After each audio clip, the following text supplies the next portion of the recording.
Good morning again. My name is Sukri, and I have the privilege of serving as director for the Office of Community and Civic Life for the City of Portland. And today I'll also be your moderator for this esteemed panel, and I use she, her pronouns. We all know that we tend to value what we count, so that we should count what we value. That may or may not be what the census delivers, but even if it is an imperfect tool, it becomes a source of many big decisions we make as a country. So we have 6 outstanding panelists here today to help us explore the complexity of census data for community planning and economic development. We only have 60 minutes together, so we will jump right in. Let me share with you the format. We will begin with introductions of each of our panelists, and then I have 4 prepared questions to ask of them. And then we would like to save a little bit of time at the end for your questions of the panelists, if that's possible. And then we'll close with final remarks from each of our presenters. So in introducing themselves, I'm going to ask the panel to introduce themselves. I would ask each to share their name, their title, pronouns, and then also a brief example from their field that helps illuminate what is at stake when we apply or do not apply census data. And we've asked them to use stories to help make it easier for us to break down these big concepts like power and money to how it affects our daily lives. So I'm going to hand it over to, let me see, these are our panelists, to Carl to start us off. Good morning, everyone. Again, my name is Carl Green Jr., he, him, his, and I serve as TriMet's Title VI and Equity Programs Administrator.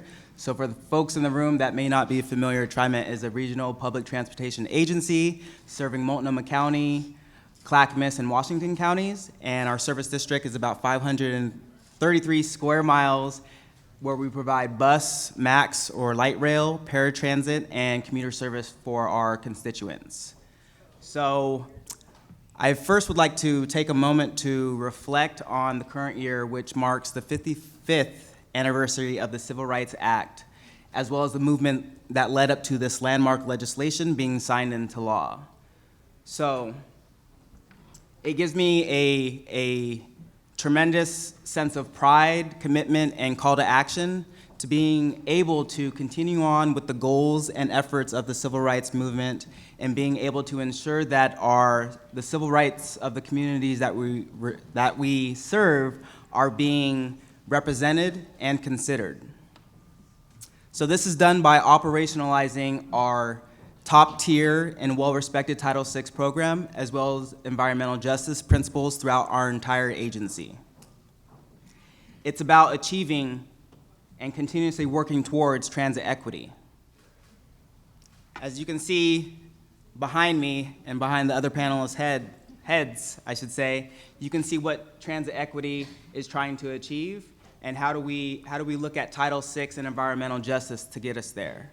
So when we think about Title VI environmental justice, it's about equal rights and equal access, the fair distribution of benefits, programs, opportunities, and services, ensuring that we are providing meaningful access to our limited English proficiency populations, and to ensure that people of color and low-income riders or populations are not unfairly impacted. So the slide behind me, this is why the census is important. For my analysis, I utilize the census for conducting Title VI or equity analysis to look at service planning. So I receive service plan proposals each year, so I ensure that there's an equitable distribution of service improvements throughout our region, to informing our battery electric bus strategy, ensuring that not only the average age of our vehicles are being distributed to both minority and low-income lines or younger buses, but also as we look to move forward with our strategy for battery electric and no-emission buses, that they're distributed throughout our region and our service district in an equitable manner. So when I think about what's really at stake, I think about civil rights and I think about environmental justice. There's great importance to ensure that we are making these decisions in an equitable manner and that we are mitigating any of the impacts that can be created by the decisions that we'll make. So it's about unintended consequences and reducing the unintended consequences and potential disparities. Thank you for having me.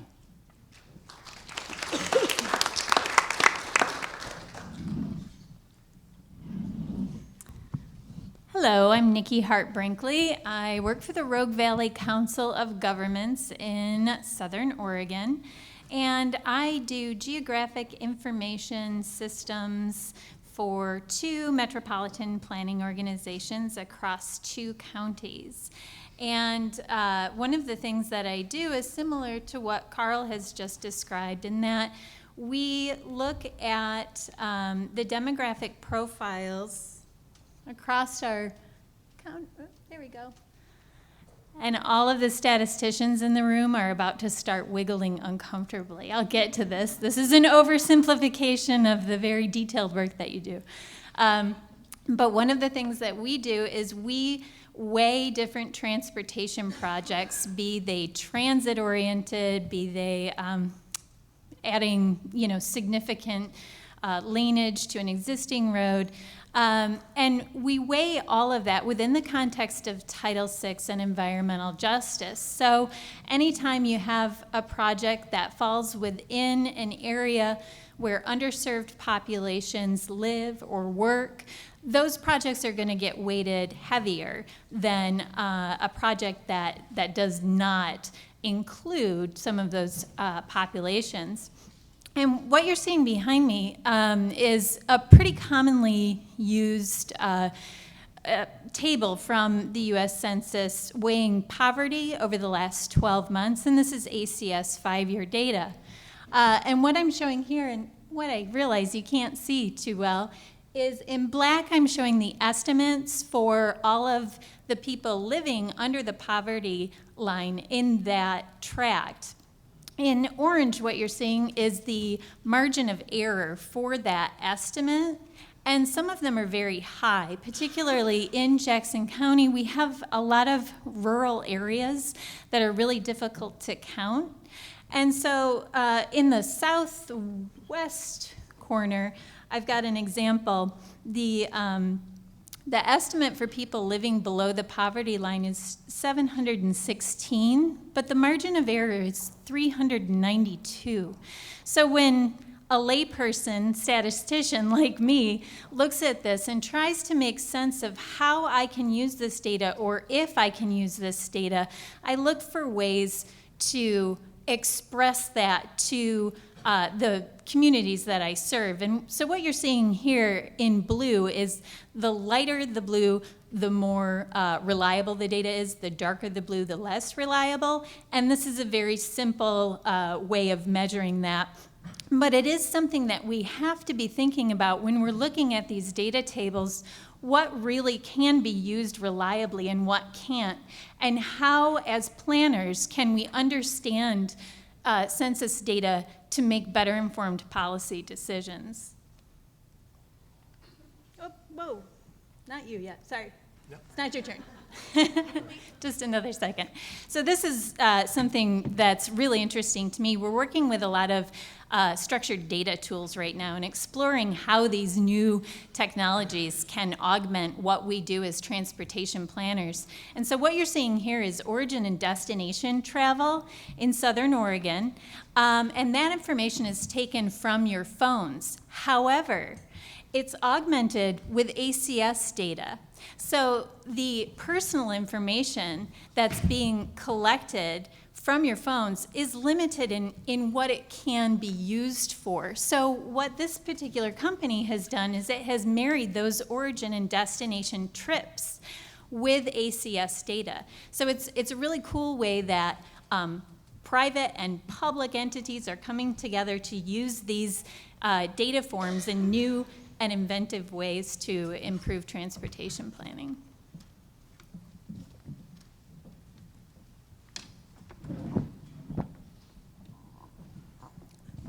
I'm too short for this mic cord. So I'm Beth Jarris from PRB. I mentioned to my fellow panelists that I'm a bit of an outlier on this panel. I represent a national organization, or an organization that does both national and international work, but I have 12 years of experience before that in local and regional planning, so I can sort of speak both languages. My preferred pronouns are she, her, or they. I also respond to Data Geek. And at PRB, we do demographic research around the country related on a lot of topics, everything from child health and well-being to regional planning. But part of my role up here today is that we're also close partners for the Census Bureau in terms of outreach to data users. We sort of play that intermediary role between the Census Bureau as they're thinking about data products and the needs of data users and the data users. So how many of you have ever used the American Community Survey? And how many of you have ever looked at one of the data user handbooks from the American Community Survey? PRB wrote several of the original ones, and we're in the process of rewriting and republishing all of those. So that's sort of the behind-the-scenes kind of work that we do. And so it's nice to actually be in a room with, and not be the only data geek and the only person who cares about census and American Community Survey issues, so thank you all for that. One topic that I wanted to touch on, I'm not going to do my sort of astound and amaze yet because we're going to get to that in the Q&A. We'll be talking today a lot about reaching hard-to-count populations, reaching populations that have typically been undercounted, and we do a lot of work about differential undercount, especially undercount of children at PRB. Another important piece to keep in mind, particularly for regional planning or for local planning purposes and economic development, is housing data and the accuracy of the housing data. Because it's used for tons and tons of purposes. Housing data is important for transportation planning, for emergency response, for water and wastewater planning. So it's not only important to get the population count right, it's also important to figure out where they live, what the household structures are, and where there are occupied and vacant units. And I'll talk about that more later. Thank you. I'm John DePonia, president of Echo Northwest. It's an economic consulting firm that's done market analyses and community development analyses in the state of Oregon since 1974. I thought I might poll the staff on what share of our studies rely on census data. I didn't get around to that, but I'm just going to make a guess that it's 85 to 90%, unless there's some kind of administrative database that we're going off of. My pronouns are he, him, his. I forgot that part. So for my little story here, I'm going to depart from our normal work and go back to 4 years ago. We got a call from a fellow who he had been the head of the Cairo Stock Exchange. He was sitting in Toronto, and he had concluded that Egypt had stabilized enough that he was willing to go back and try some business ventures. One of the things that he wanted to do when he went back to Egypt was to start an economic consulting firm. So he got on the Google, and he was looking for somebody in the United States who may be able to help him figure out how to start an economic consulting firm, and somehow came across Echo Northwest. He said, could we have a partnership? And could you help me stand up an economic consulting firm in Egypt? And I flew to Toronto. I met with him. He ended up flying who would be his first staff to Portland to hang out for a week or so. And through that exercise, they started throwing over these questions. He now runs the antitrust division in Egypt, so he's a very highly connected individual in Egypt. And he had all kinds of ideas of things that he wanted to study, and no data to study them with. So, they were saying, hey, we've got this big housing development that we'd like to build in this part outside of Egypt, et cetera. And we said, well, do you have any kind of demographic housing data to go with that?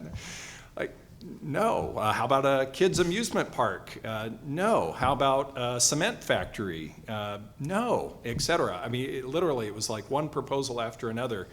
And it was a country that was sort of trying to recover, but for that kind of development, literally flying blind. Now, that is an extreme example, but you do have places in this world where their version of census data are satellite pictures from outer space looking at light on the ground to try to figure out where the most economic activity is. So that was my way of saying this is absolutely critical, important information that we make a lot of day-to-day decisions using.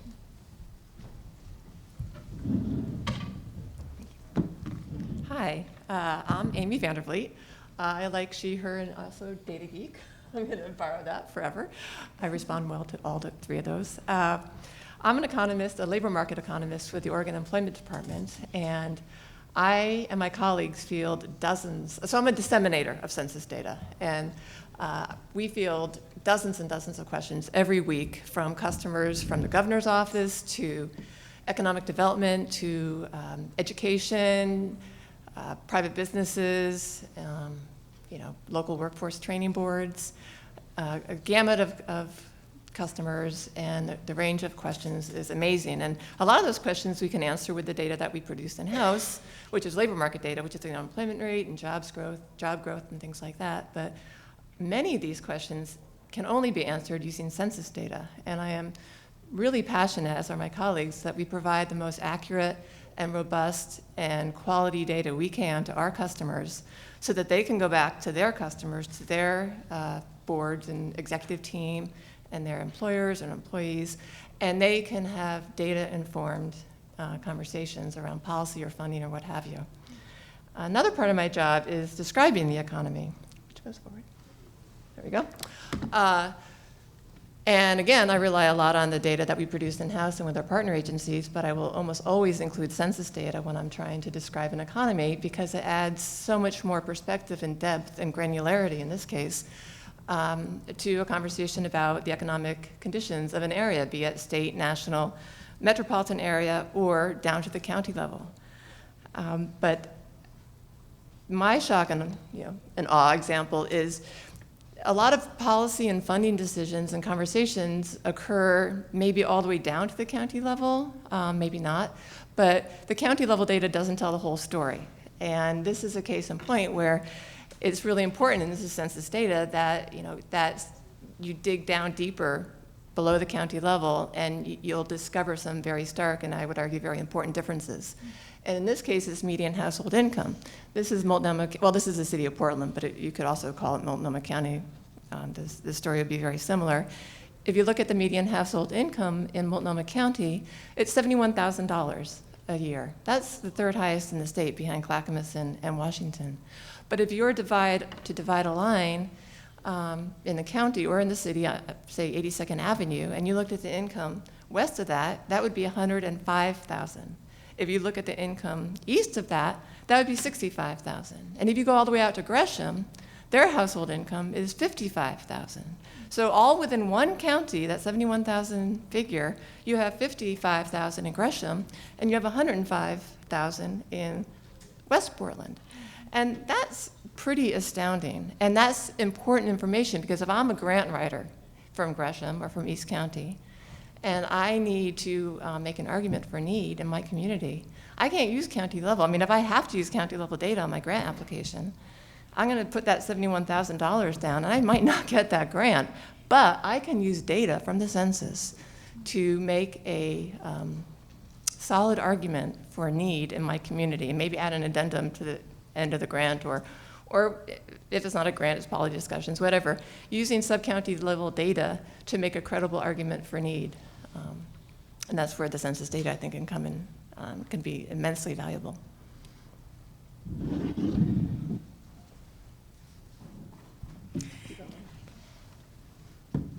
Hey y'all, I am Marisa Zapata, and I am an associate professor here at Portland State University in the Urban Studies and Planning program, as well as the director of the Homelessness Research and Action Collaborative. I use she, her, hers pronouns. I love the census. I have a little sticker that speaks to the heart of my passion around the census. We really wouldn't have any information about most communities in the country if we did not have the census. Most jurisdictions can't afford to have their own data collection unit. They can barely afford to have their own analytical units to actually look at the census data. But I think as Amy was indicating, we've got a lot of challenges with subpopulations and really capturing those stories. So I'm going to tell you how I first really understood the power of the census. I was working for United States Congressman Charlie Rangel when the 2000 census came up. For those of y'all who don't know Congressman Rangel, he's a New York City congressman who represented Upper Manhattan. How many of y'all have ever been to Upper Manhattan before?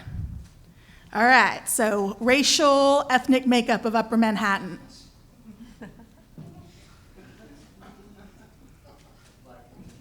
Black and Latino, yeah. All sorts of Latinos and all sorts of blacks, right? Very multiracial community. Now, the New York City offices actually had their own population research unit, and they did their own forecasting and their own counts. And they tried to reconcile those to some degree to the census count. So they had already had their counts come out before the census had come out. So they knew what they were expecting with the 2000 census. So one thing to keep in mind is very important is how the census asked the Hispanic or Latino question in 2000. And so the question literally asks, are you Hispanic, Latino, or Spanish? And then it says no, and then it says, yes, I am Mexican, Mexican-American, or Chicano. Yes, I am Puerto Rican. Yes, I am Cuban. And then it said other Latino. And in Upper Manhattan, that's a really huge population that included Dominicanos, Colombianos, Ecuadorians, Peruvians in huge numbers. These are not insignificant populations. And so when the census counts came out, it was mayhem across the Bureau of Manhattan, because it came out that it looked like the Dominican population had decreased significantly. It looked like several of these other Latino populations had left the island. And everyone's looking around and being like, yeah, no, there's more Dominicans here. We know that for sure. The overall count of Latinos had gone up significantly. And so what had happened is that when people had checked another Hispanic or Latino, they either didn't write anything in or they wrote things that the Census Bureau coded in a different way. And these numbers did not match what the New York City office, I think it was Population and Forecasting, had forecasted for the Latino count. And that is where I started to understand the degree to which the census numbers mattered everywhere, how poorly we did in representing the stories and narratives of communities of color. And then in some place like New York, simply asking Latino in a particular way would yield very different results that funding decisions and political jurisdictional decisions were made on. And so things that we might not even think about became life or death for people in New York. So it was an exciting time to be a data nerd in a congressional office. Thank you. Actually, I think it's always a great time to be a data nerd. I'm going to actually go to the second question, though. The first question I'm going to ask you to maybe hold for your closing remarks, the impact of an undercount affecting your work. And for the purpose of time, I'm going to skip to the second question to make sure we get through everything. So as end users or disseminators of data, let's talk about the Census Bureau's data products and important privacy considerations. We heard about some of this morning. So the Census Bureau has shared that their goal for the 2020 census data products is to meet data user needs while implementing new disclosure avoidance methods called differential privacy. Dr. Thompson referred to this. I would like to ask Beth to briefly educate us on disclosure avoidance, differential privacy, and how that can come into play into community planning. And then I'm going to ask Nikki to talk about how the American Community Survey data are used in big data products and how this impacts hard-to-count populations. So first, Beth will talk about disclosure avoidance and differential policy, and then Nikki will talk about ACS data in the data products. So how many of you had heard about differential privacy before this morning's keynote? Okay, a few hands in the room. I am going to try to give you the Cliff Notes version of that. People have written PhD dissertations on differential privacy. We're not going to get into that level of detail. The idea is that in order to protect respondent confidentiality, to make sure that people feel like their data won't be made available to the public, the Census Bureau is going to add noise. They've always added some noise to the data. That's, or shouldn't say always. For many decades, they've added some noise to the data. They're using a different technique now, and it is going to result, if it's applied the way that plans are sort of in place now, it'll result in fewer tables, less geographic specificity in the tables, and all tables will have a little bit of noise. So total population counts at the block level will be the same for redistricting. Total housing counts at the block level will be the same. but everything else is subject to having noise added. The numbers go up a little bit, these numbers go down a little bit. At the state level, it should all sort of be a wash, but all tables, everyone's going to get counted only once and in the right place. But when we look at I really have to stop hitting this thing, I apologize. When we look at the data as data users, we're going to know that there are these variations from truth in all of the data products that we're working with. The Census Bureau is doing their best to try to achieve a balance, knowing that data users, we all need the best data available, but also that the people who are responding need to feel like their information is protected. And what the Census Bureau just released is 2010 data. So we have the existing 2010 census. They've released what are called demonstration tables, showing what if they implemented this differential privacy, this noise process in the 2010 data, what it would have looked like. What you see on the screen behind me is a map of Oregon with vacancy rates by county. The darker black or the darker gray is higher vacancy rates. And so you can see there are areas within the state where vacancy rates are pretty high. When we look at the data after noise has been added, what we see is that some counties have vacancy rates that drop down to 0. So one of the things from the perspective of economic development, from the perspective of community planning, is that as you're thinking about this process of adding noise to the data, I encourage you all, or to share with your colleagues, if you're a community outreach person, you're not so much a data person, tell your colleagues to start digging into this 2010 census data and seeing how it may have changed what you expected in your community, what we know versus what the data are showing us, and send that feedback to the Census Bureau. Because if you think about it, if you're doing emergency response planning, and you had a county that had a vacancy rate of 40%, but with the new noise introduction, it has 0. That's a lot more people you have to evacuate in the case of a major earthquake, right? Or you have to rehome in case of a major earthquake.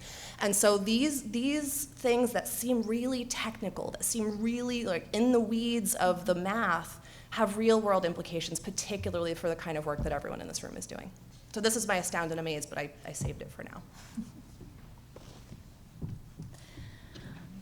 I'm going to go back to my slide here. Oh, did I totally fast forward? Nope. Keep. All right. Oh, there we go. So one of the things that I touched on earlier was this Oregon and destination traffic trip count map. And what this does is it measures where people are coming from at any given time during the day to exit 27 northbound on I-5. This is a place where we have a lot of congestion. And the first thing to do when you are trying to figure out how to alleviate congestion is figure out where people are coming from. Then you can start to answer some questions about, well, where are they going to? Are they going to work? Are they going to school? Are they taking their kids to school before they go to work? And some of these big data products are becoming very, very good at figuring out where people are coming from and where people are going. But there are huge concerns about privacy data coming from your cell phones and other mobile devices. And again, one of the ways that we can get around that and protect people's privacy is by merging that locational information from the big data companies with ACS data. Because at this point, if you merge those two data sets, you can start to understand more about the people themselves. What are their transportation needs? If they had access to transit, would they take it? We need to know where they're coming from, where they're going, and a bit about their demographic profile. Do they have kids? This kind of thing. Are they retired? Are they trying to get to healthcare services? And by merging these data sets, we can start to answer some of these questions. Esri, the maker of the software that I primarily use, also offers this merged public and proprietary data. And from that, you can use that information to do site selection on a new business. You can look at community revitalization projects, you can look at housing developments, and you can start to really make strategic decisions about development based on that data. And one of the things that ACS offers, though, that these data products don't, is equitable and free access. And this is really important when you are a rural community, or you're a nonprofit organization, or you're a small business startup. What ACS does is it brings the power of open source data to everyone. And that's absolutely critical when you are working on a low or no budget. So if you can't go out and purchase these, structured data products on the private market, you can turn to ACS data. So it's really critical that we get complete counts so that we can offer the power of that data to everyone equitably. Is there anyone else on the panel who would like to weigh in on important privacy considerations and how data is sent back to users and disseminators from the Census Bureau? So I think I really struggle with this. As a researcher, I always want lots and lots of data. But as someone who has access to lots and lots of data, I know how easy it is to easily identify people. And I know that with communities of color, we know the data have often been used against us to make policy decisions. I think part of it becomes a question of what are we actually trying to use data for? And that helps kind of inform how concerned to be about some of these privacy disclosure decisions. Because I really want to be able to illustrate inequities and disparity trends, and that's primarily what I use ACS for. I do worry, particularly when I want to get down to specific geographies. Do I think I need block-level individual data based on race? No, right? That can be aggregated into block group. But I do get very nervous when you start saying that really, if the census's orientation is to aggregate to a state level, and that's really their frame, or even at the county level, can we continue to rely on the census as a useful tool to inform policy decisions for city-level planning? I want to be clear, I think we've always had that question, particularly when you start to do disaggregation amongst smaller populations. The margins of error can be enormous. And so, I'll look at data sets where the margins of error for a given community of color are plus or minus the size of the actual population that was estimated, which basically means that maybe there's some of those people there, maybe they're not. We don't really know because of how the sampling is done. So I think that it's really raising, more so than just the privacy question, this question of, are these actually appropriate data to be basing so many significant decisions on? Anyone else like to? Wonderful. Thank you. That was a great segue to my next question, because as important as it is, there are limitations to data. And like all data, census data reflects social constructs and that are actively debated, especially for uses and intention. And we also know that data is not the only thing that drives policy and other investments. So what are the limitations of census data in your field? And what are the other factors that are important in making better census-informed decisions?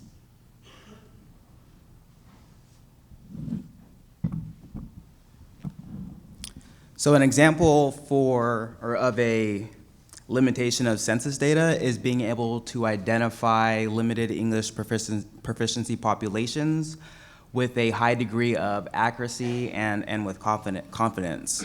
And if we're thinking about limited English proficiency populations, by the US DOT definition, it's 5% or 1,000 of that population that speaks English less than very well.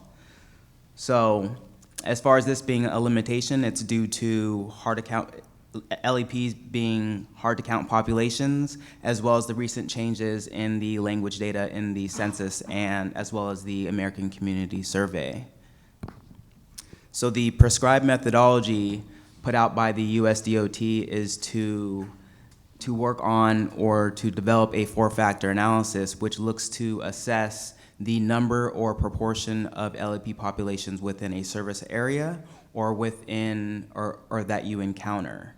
So part of my role as the Title VI and Equity Programs Administrator is conducting the four-factor analysis. And specifically what I would like to talk to you all this morning is about factor one, so determining the number and proportion. So a primary data source is the census and the American Community Survey, and the four-factor analysis is utilized to inform an agency's language access plan and implementation schedule. This plan meets the assurances of Title VI and Executive Order 13166 to provide meaningful access to our limited English populations. So due to the limitations, the known limitations of the census and ACS, my department, the Transit Equity, Inclusion, and Community Affairs Department, put forth a strategy and a robust community engagement initiative to reach out and meet with limited English populations. So we did targeted Facebook ads, we attended various meetings, we engaged over 1,500 LEP populations, and to supplement the census data, I analyzed data from the Oregon Department of Education, WIC, and the Oregon Judicial Department to assess what other populations, primarily LEP, are in our service district, so in turn we're able to providing that meaningful access. So when we're thinking about investments or decisions, agency-level decisions that impacts communities that are most vulnerable, by utilizing other data sources, we're able to proactively assess who the limited English proficiency populations are and to provide programs, services, and activities that can meet their needs. What he just said.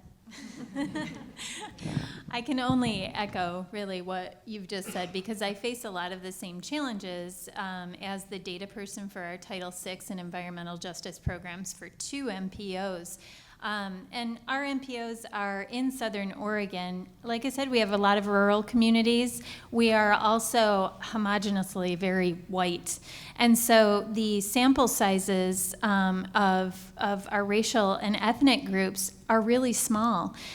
So it creates a situation where I have to use some kind of data to produce data for these programs to be evaluated on, but I also know that there's limitations. And so one thing that I have started pushing for in our policy groups for our MPOs is supplementing the data and really going out to the groups that serve and represent those communities from a very grassroots perspective to supplement where we know some of this ACS data just doesn't fit the bill for what we're trying to do.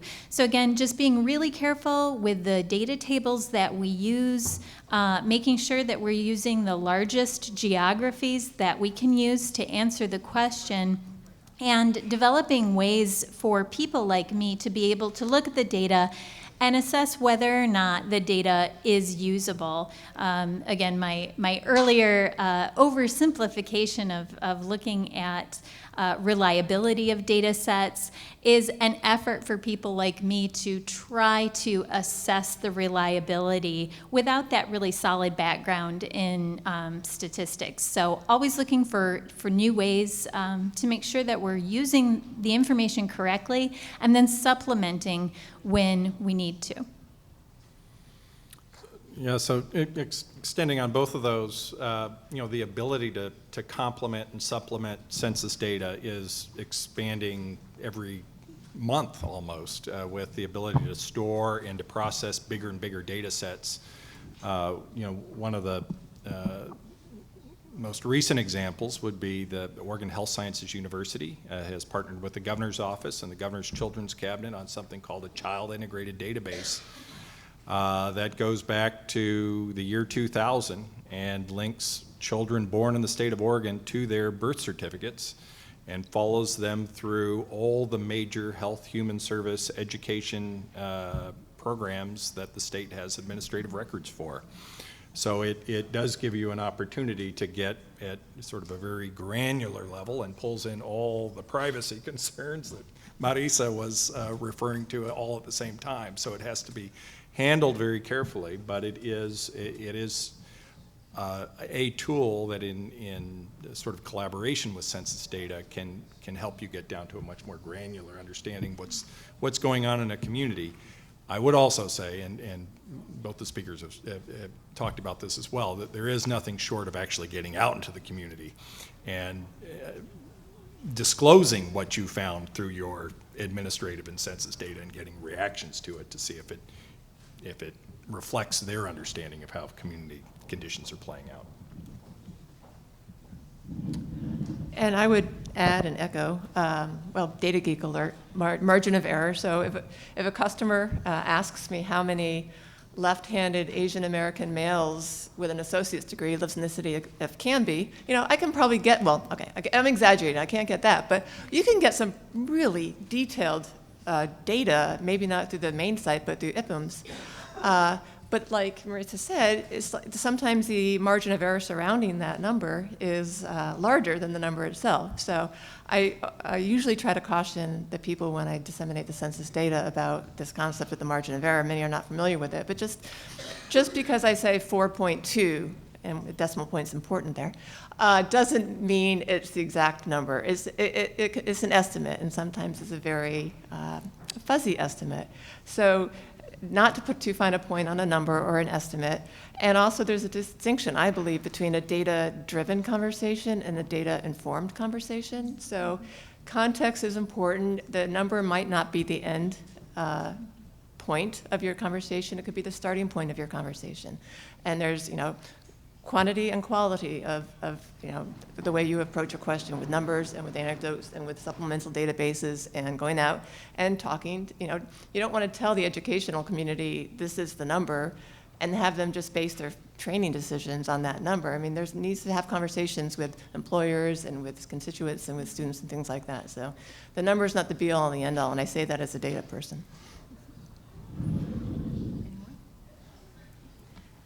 Thank you for bringing some of the nuances into our conversation, and also, even though you didn't use the word specifically, some of the ethics that you are applying as professionals every single day and how we apply this data to our big decisions.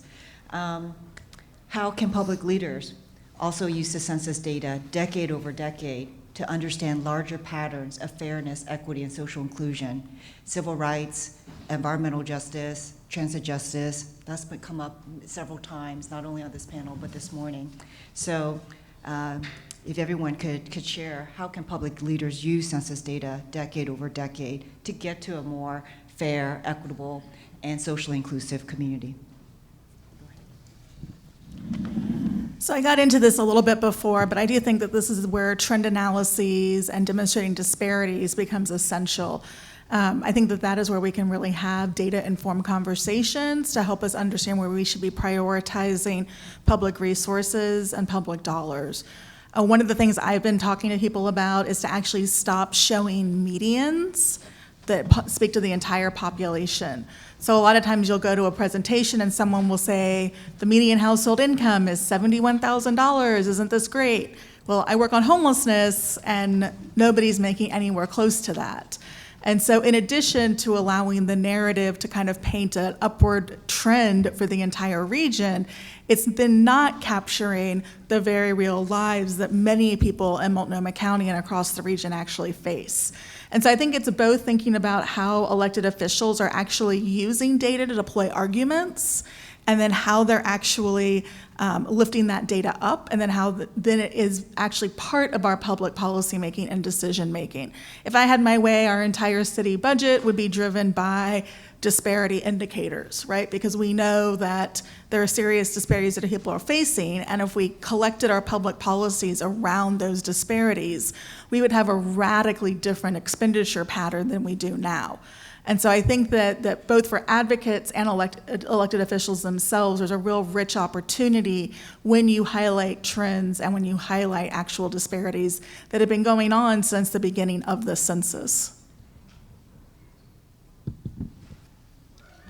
Anyone else? So I'm going to speak less from the perspective of how can leaders look at the data over time, and more from the perspective of how do we actually ask questions and quantify things over time. One of the things that has changed greatly over the more than 200 years of census work is how we think about race and ethnicity and heritage. There's a great website, if you haven't all seen it, if you have any interest in census history at all, racebox.org actually has a screenshot of each question as it's been asked in all of the censuses. And it sort of shows this, how thoughts about race and ethnicity have evolved. This is me speaking as me, not me speaking as a representative of my organization. I feel like we sort of missed an opportunity with the 2020 census to capture one of the ways in which concepts of race have evolved. There was a lot of research leading up to the questionnaire development that suggested that people of Hispanic or Latino ancestry don't think of themselves as also being white or as also being another race. And so that two-question format is leading to a situation where the second largest racial ethnic group in the United States is the other population. And so a single question format, and I'm also saying this from family background, I had family members in my extended family saying, how do I answered the Hispanic question, I checked yes, what do I do with this next thing? Like, am I white, am I other, am I Asian? And seeing that both firsthand and the information that we get from the data and how those patterns have changed, I do think that two-question format is problematic. We didn't catch how people are thinking about their own race and ethnicity. So that's sort of how we track trends, but it also works in reverse. It's a reflection of how people think about themselves. Marisa sparked some on the other end. Yeah, I think the challenge, though, is that it might have changed for some people, but it was advocates from the Latino community who pushed for the two-question decision initially, right? And I think that one of the challenges specifically, and you see this also with African American, Asian American, and Asian immigrant communities, is that there are notions that change to certain groups, particularly with immigrant patterns, that may not change at all for populations that are multi-generational. And so I think that lifts up a particular narrative that really has to be disaggregated to decide who has rights to determine those things. I think it's also really important to understand that, like, if you're coming from Latin America, you are not Latino or Hispanic until you show up here, right? So this is an entirely made-up category of here. And so, I mean, the fact that we spend so much time fixating on an imagined category, like, I think that, what we're trying to get, if we got rid of the Latino question and made it another option that was racialized, then you just have everyone checking everything they want. You're still going to get a ton of others because none of us know what we are, because these are like white supremacist structures. And so I really struggle with how much time and energy we spend, again, without actually, I think the other thing that these questions obscure is that we are actually very worried about the thing we won't ask on the census, which is skin color, right? And so, my experience as a white presenting Latino is going to matter in terms of disparity analysis compared to, say, my father or brother. And yet, like, whenever I suggest, maybe we should put like a Crayola marker and let people pick their skin color that matches up on the census, people are horrified. But essentially, like, until we start to cross-tab that, we're not going to ever solve the Hispanic or Latino quote problem. So, we're going to go to questions, but anyone else would like to weigh in on this question before we take one from the audience? I think the only value add that I would put forth is, as our region continues to grow, and as we can see by the census, the patterns of the donut hole, if you will, in this metro area, is that public leaders need to find innovative ways and solutions to positively impact equity, inclusion, or social inclusion. So bottom line, I think it's about committing resources, people, time, and money towards those initiatives and to bring about realistic outcomes. Anyone from the audience like to ask a question of our panelists? I've got a question here. First, I would like to thank the panelists. This has been fantastic. Whoever suggested that C-SPAN is the only place where you can get a good conversation hasn't been to this forum. And Director Reed, I appreciate both you and Dr. Bates. You both have done a great job moderating. I'm Professor Hall, and this is my question. How does differential privacy interact with equitable access to planned resources, like transportation or housing, thinking particularly in the framework of civil rights and social justice. And I have a second follow-up question. There was a comment about a couple of graphs in reference to East County, Portland, and which historically have been on the radar for taxation without representation. And I was wondering if the increase in minority population because of gentrification from a census perspective will add resources to East County, or any thoughts on that? Those are my two questions to the panelists. Thank you very much.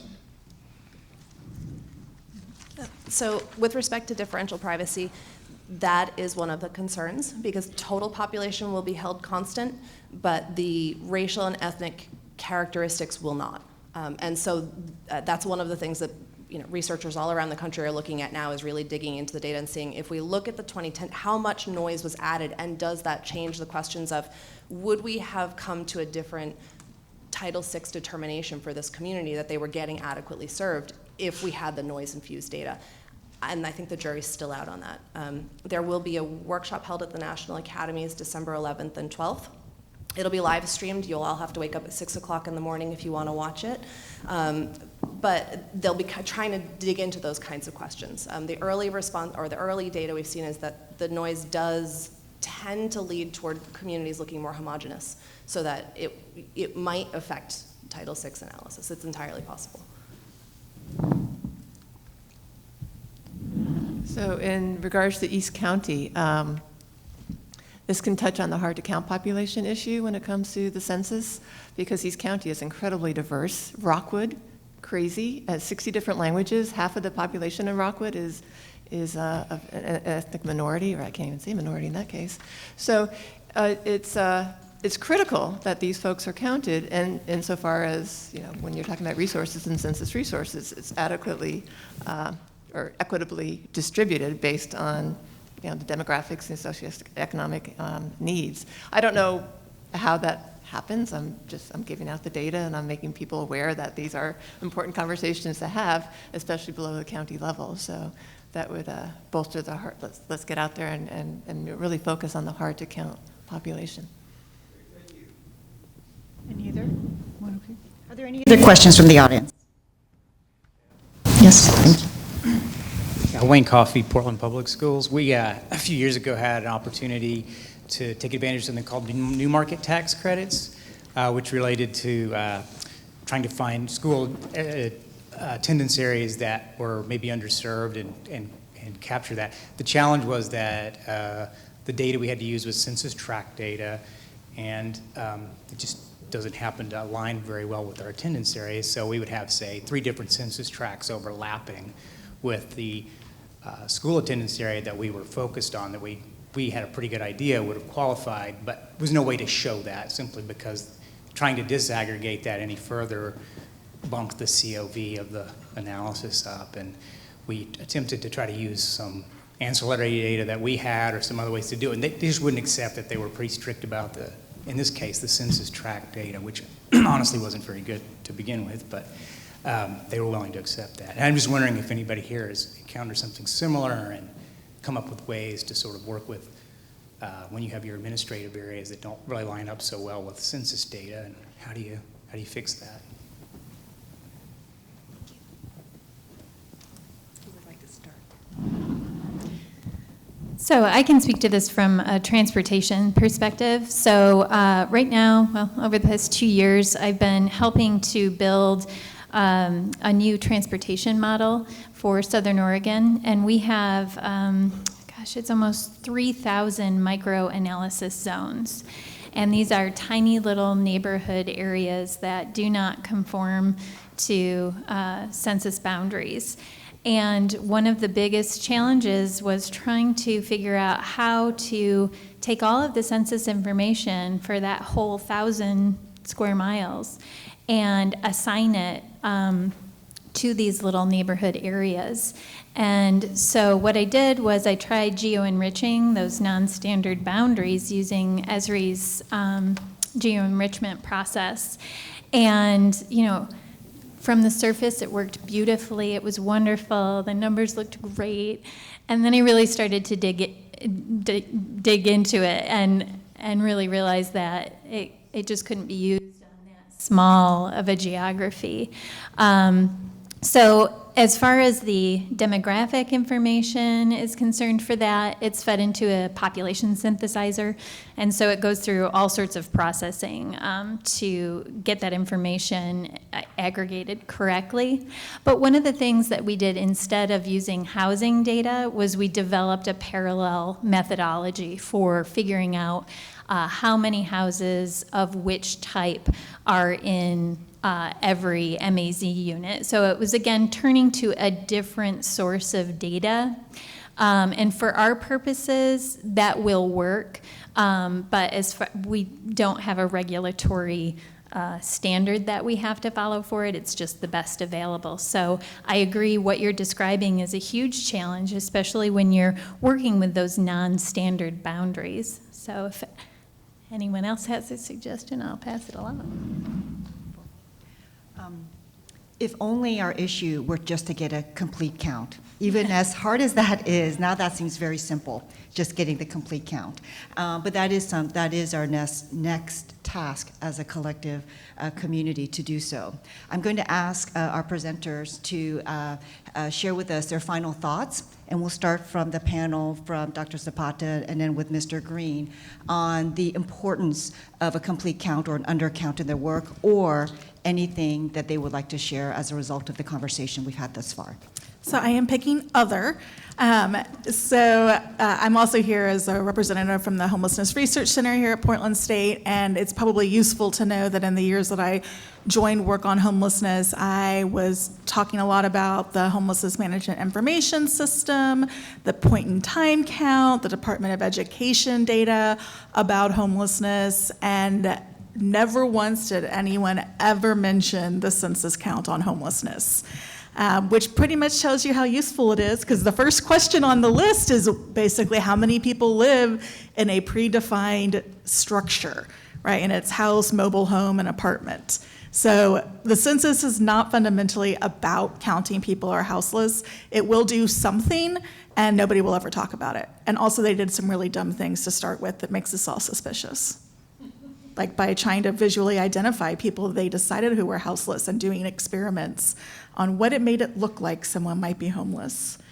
So the census is not about homelessness. It will not matter to me if there is an undercount or overcount of people who are homeless, because we have other counts that are also a nightmare.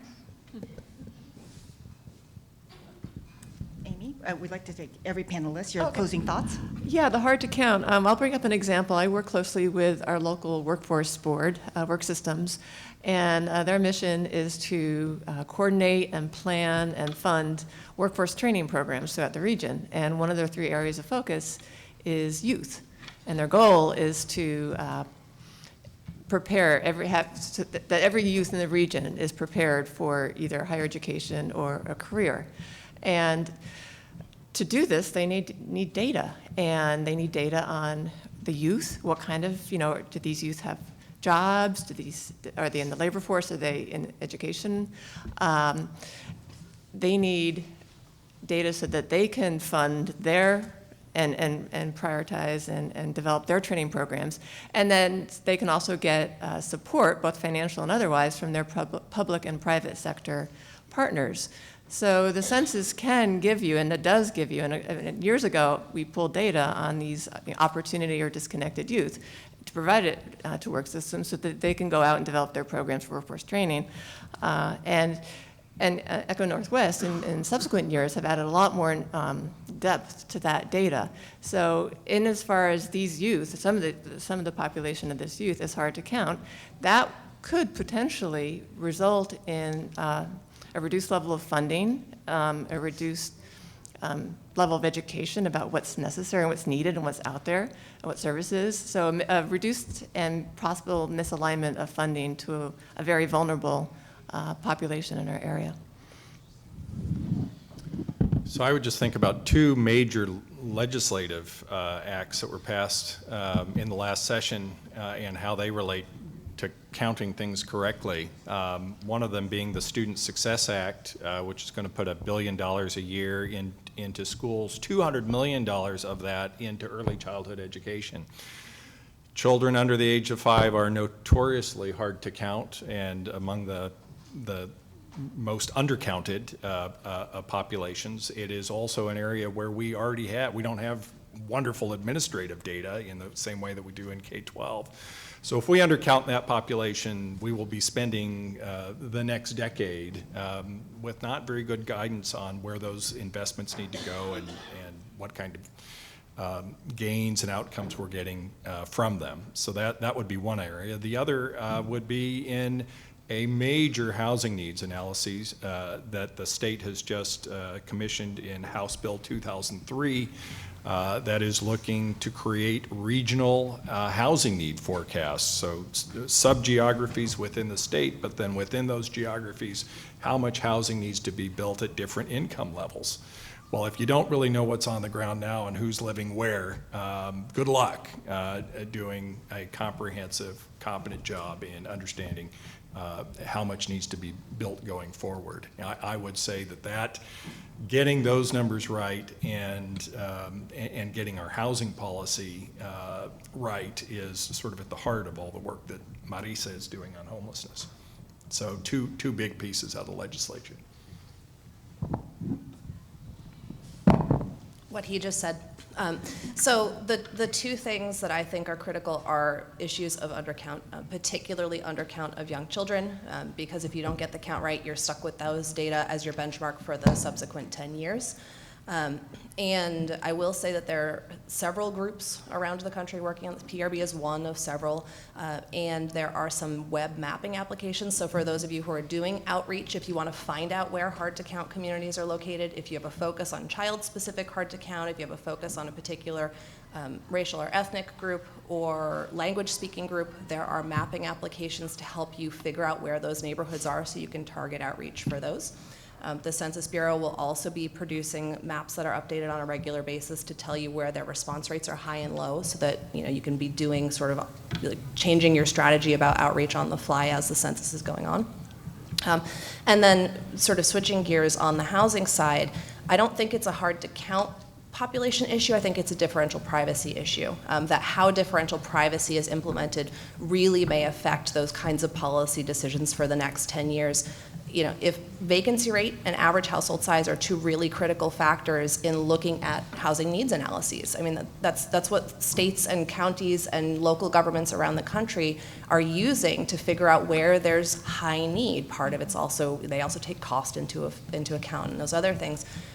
But if household size and vacancy data have noise added to them, is the level so much that it then obscures the housing need analysis? Those are I think, the two big concerns. So I have to echo everything you guys say about House Bill 2003 and the methodology for that process for figuring out how many houses we have right now and projecting how many we need out to the year 2040. That methodology is still being worked on. It's not finalized quite yet. But when you're faced with trying to answer these big statewide questions, it's not like you're looking at Grants Pass or Medford where you've got your own local data sources that you can turn to help answer some of these questions. This is a statewide effort, and in order to answer questions about the state, you have to have data that is equitable and covers the entire state of Oregon. And really, in this instance, only ACS can do that. And for other projects where you can bring in other sets of data, I have to shout out to the geospatial bill, which is trying to get a number of data sets that are going to be of high quality and available for the entire state. Those data products would be immensely helpful toward the House Bill 2003 effort as well. So not just ACS data, but all other data sets that can be used toward that, I think, should be considered and supported. So I know we've mentioned Title VI. Can I get a show of hands who knows what the title means? got a couple, or a few civil rights champions. So there's 11 titles of the Civil Rights Act of 1964, and Title VI refers to, it prohibits public agencies from discriminating against folks based off race, color, and national origin if they receive federal financial assistance. So there's a lot of weight to Title VI for various agencies throughout our region. And there's a lot of weight on me to produce analysis that informs the decisions before we as an agency, TriMet, moves forward, where I have to present on this analysis to the board, and they have to be made aware, consider, and approve of this analysis before we move forward. So there's a lot of weight and there's gravity to having a complete census count. And by not having one, it degrades the integrity, credibility, validity, and reliability of the data that I utilize. So an undercount means it's underestimating populations that I work so hard, and folks in our agency, or my agency, or TriMet rather, work so hard to protect. So as we think about having a complete census count, it's extremely important because there are long-lasting decisions that will affect the vulnerable populations and historically marginalized communities. So I'll end with that. Thank you. Our panel has been, at times, brilliant, informative, nuanced, provocative, and a couple of times revolutionary. Please help me thank them for sharing their expertise with us.